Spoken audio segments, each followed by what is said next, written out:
तर नमस्कार विद्यार्थिनींनो, तर आजच्या या व्हिडिओमध्ये आपण अंगणवाडी पर्यवेक्षिका सुपरवायझर भरती 2026 यासाठी काही महत्त्वाचे तांत्रिक प्रश्न बघणार आहेत आणि हे परीक्षेला हमखास तुम्हाला दिसेल.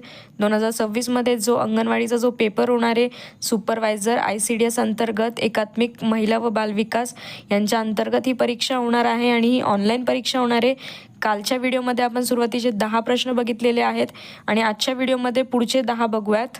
प्रश्न क्रमांक पहिला आहे, ICDS मध्ये आरोग्य तपासणी सेवा कोणाच्या समन्वयाने दिली जाते? तर ऑप्शन ए आहे ANM MO व अंगणवाडी सेविका, ऑप्शन बी शिक्षक, ऑप्शन सी तहसीलदार, ऑप्शन डी पंचायत समिती. तर याचं जे योग्य उत्तर आहे ते ऑप्शन नंबर ए आहे ANM MO व अंगणवाडी सेविका. तर ICDS अंतर्गत तपासणी हे ऑप्शन नंबर ए मधील ANM MO व अंगणवाडी सेविका या पुरवल्या जातात आणि ANM आणि MO याचा फुल फॉर्म मला तुम्ही कमेंटमध्ये नक्की कळवा. नसेल कळेल तर मला सांगा, म्हणजे मी पुढच्या व्हिडिओमध्ये तुम्हाला सांगेल. फुल फॉर्मवर आपण एक व्हिडिओ घेऊया ज्याच्यात की सगळ्या अंगणवाडी ICDS अंतर्गत जे शॉर्ट फॉर्म दिलेले आहेत त्याचे आपण फुल फॉर्मवर डिटेल एक्सप्लेनेशन बघूयात. प्रश्न दुसरा आहे, ICDS अंतर्गत लसीकरण कोणामार्फत केले जाते? ऑप्शन ए आहे ग्रामसेवक, ऑप्शन बी आहे ANM वैद्यकीय अधिकारी, ऑप्शन सी आहे मुख्याध्यापक, ऑप्शन डी आहे तलाठी. तर हा अगदी सोपा प्रश्न आहे. इथे बाकीचे मुख्याध्यापक, तलाठी, ग्रामसेवक यांचं काहीही काम नाही आहे. ICDS अंतर्गत ANM आणि वैद्यकीय अधिकारी यांच्या थ्रू आपण लसीकरण मोहीम राबवण्यात येते. ही जी सिरीज आपण चालू केलेली आहे ही गृहिणींसाठी अतिशय महत्त्वाची आहे. तुम्ही जर माझे हे रोज 10 मिनिटाचे जे व्हिडिओ आहे डेली मी अपलोड करणार आहे ते जर बघितले तर तुमचे सगळे तांत्रिक प्रश्न सॉल्व्ह होतील, म्हणजे की तुम्हाला परत रिपीट करण्याची गरजच नाही आहे. नक्कीच तुमच्या लक्षात राहणार आहे. पुढचा प्रश्न बघूयात, संदर्भ सेवेवर रेफरल सर्व्हिस कधी आवश्यक ठरते? ऑप्शन ए आहे सर्व बालकांसाठी, ऑप्शन बी आहे गंभीर आजार किंवा विशेष उपचार आवश्यक असल्यास, ऑप्शन सी आहे शाळेत प्रवेशासाठी, ऑप्शन डी आहे आधार नोंदणीसाठी. तर संदर्भ सेवा ही एक अत्यंत महत्त्वाची योजना आहे ICDS अंतर्गत आणि ती गंभीर आजार किंवा विशेष उपचार आवश्यक असल्यास दिली जाते.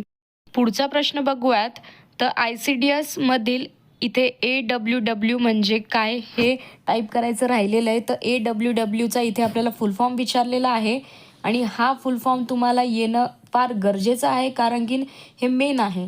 तर ऑप्शन ए आहे अंगणवाडी वेलफेअर विंग, ऑप्शन बी आहे अंगणवाडी वर्कर, ऑप्शन सी आहे anganwadi woman wing, option D आहे अंगणवाडी वेलफेअर वर्कर.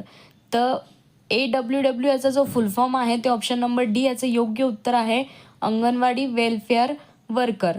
हा अतिशय महत्त्वाचा प्रश्न आहे आणि नक्कीच 2026मध्ये अंगणवाडी सुपरवायझरची पर्यवेक्षिकाची परीक्षा होणार आहे त्याच्यामध्ये नक्कीच दिसेल आणि ही परीक्षा मराठी आणि इंग्लिश या दोन्ही विषयामध्ये होणार आहे. पण जर तुम्हाला फुल फॉर्म इंग्लिशमध्ये AWWचा विचारला तर इथे तुम्हाला इंग्लिशमध्येच उत्तरं द्यावं लागेल. त्याच्यामुळे काही इंग्लिशचे शब्द देखील तुम्ही नीट लक्षात ठेवा, नक्कीच याचा फायदा होईल. प्रश्न क्रमांक 5 आहे, ICDS योजनेचा केंद्रबिंदू कोण आहे?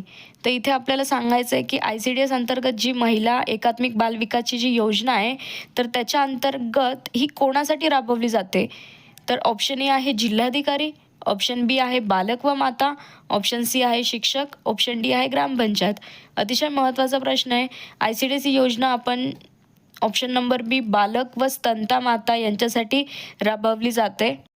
तुम्हाला जर ICDS अंतर्गत जे तांत्रिक प्रश्न आहे त्याच्यावर जर डिटेल एक्सप्लेनेशन पाहिजे आहे कोणत्याही टॉपिकवर तर मला कमेंटमध्ये नक्की सांगा, आपण त्याची देखील सिरीज चालू करूयात. तर पुढचा प्रश्न बघूयात. प्रश्न क्रमांक 6 आहे, ICDSमध्ये कोणत्या वयोगटातील बालकांचा समावेश होतो? ऑप्शन ए आहे 0 ते 3 वर्षे, ऑप्शन बी आहे 0 ते 6 वर्षे, ऑप्शन सी आहे 6 ते 10 वर्षे, ऑप्शन डी आहे 10 ते 14 वर्षे.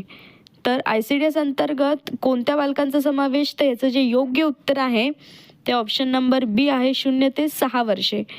इथे ICDSचा इथे तुम्हाला फुल फॉर्म माहिती आहे का? तर याचा मेन फुल फॉर्म आहे की इंटिग्रेटेड चाइल्ड डेव्हलपमेंट सर्व्हिसेस. या एसच्या जागी सर्व्हिसेस आणि स्कीम याचा दोन्हीही शब्दांचा वापर केला जातो, त्याच्यामुळे नक्कीच लक्षात ठेवा. प्रश्न क्रमांक 7 आहे, ICDSचा सर्वात महत्त्वाचा सेवा वितरण केंद्र कोणते? तर ऑप्शन ए आहे ग्रामपंचायत, ऑप्शन बी आहे अंगणवाडी केंद्र, ऑप्शन सी आहे प्राथमिक शाळा, ऑप्शन डी आहे PHC. तर ICDSच्या ज्या योजना आहे म्हणजे की लहान लेकरांना ताजं अन्न बनवून देणे, आणि इथे एक मेन ऑप्शन आहे ज्यांना की जे 0 ते 3 वर्षाचे जे विद्यार्थी आहे तर त्यांना तिथे खाल्लं जात नाही, तर त्याच्यामुळे THR ही एक योजना आहे जी की टेक होम रेशन ही महत्त्वाची आहे. आणि ही योजना अंगणवाडी केंद्रा थ्रू, म्हणजे अंगणवाडी केंद्र आहे तिथे अंगणवाडी मदतनीस आणि अंगणवाडी सेविका यांच्या अंतर्गत चालवल्या जाते. त्याच्यामुळे या प्रश्नाचं जे योग्य उत्तर आहे ते ऑप्शन नंबर बी आहे, अंगणवाडी केंद्र. प्रश्न क्रमांक 8 आहे, पूरक पोषण आहार कोण वितरित करते?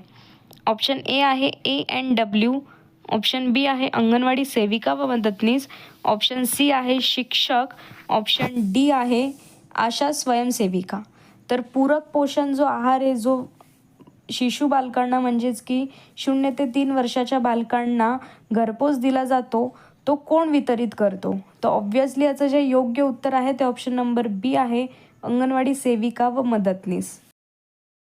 हे जे प्रश्न आहेत हे नक्कीच तुम्हाला याची उत्तरं यायला हवे, कारण की खूप महत्त्वाचे प्रश्न आहे आणि सोपे देखील आहे. पण तांत्रिक प्रश्न हे तुम्हाला नक्कीच यायला पाहिजे, याचा हा तुमचा स्कोरिंग विषय आहे. आणि अंगणवाडी सेविका पर्यवेक्षिका ही जी 2026मध्ये योजना म्हणजे परीक्षा होणार आहे ती महिलांना अतिशय सुवर्णसंधी देणारी नोकरी आहे, कारण की याच्यात फक्त महिलाच या एक्झाम देतात त्याच्यामुळे. आणि स्पेशली ही जी सिरीज आहे आपण ती महिलांसाठीच केलेली आहे, गृहिणींसाठी. त्यांना म्हणजे कमी वेळात जर तुमचा अभ्यास होणार असेल हे व्हिडिओज बघून आणि महत्त्वाचे प्रश्न डाऊट क्लिअर होणार असेल तर मला कॉमेंटमध्ये नक्की कळवा. आपण हे डेली सिरीज चालू ठेवूयात. तर आता शेवटचा प्रश्न बघूयात. प्रश्न क्रमांक 9, मुख्य सेविकेचे प्रमुख कार्य काय आहे? तर ऑप्शन ए आहे महसूल वसुली, ऑप्शन बी आहे अंगणवाडी केंद्रांचे पर्यवेक्षक, ऑप्शन सी आहे न्यायदान, ऑप्शन डी आहे पोलीस तपास. तर मुख्य सेविकेचे जे मुख्य काम आहे ते अंगणवाडीचं पर्यवेक्षण करणे हे याचं बरोबर उत्तर आहे. प्रश्न क्रमांक 10 आहे, ICDS अंतर्गत गृहभेटींचा उद्देश काय? ऑप्शन ए कर वसुली, ऑप्शन बी माता बाल संगोपन मार्गदर्शन, ऑप्शन सी आहे मतदान नोंदणी, ऑप्शन डी आहे बँक खाते उघडणे. त्याचं जे योग्य उत्तर आहे ते ऑप्शन नंबर बी आहे, माता बाल संगोपन मार्गदर्शन. इथे हे ऑप्शन होतं म्हणून हे योग्य आहे.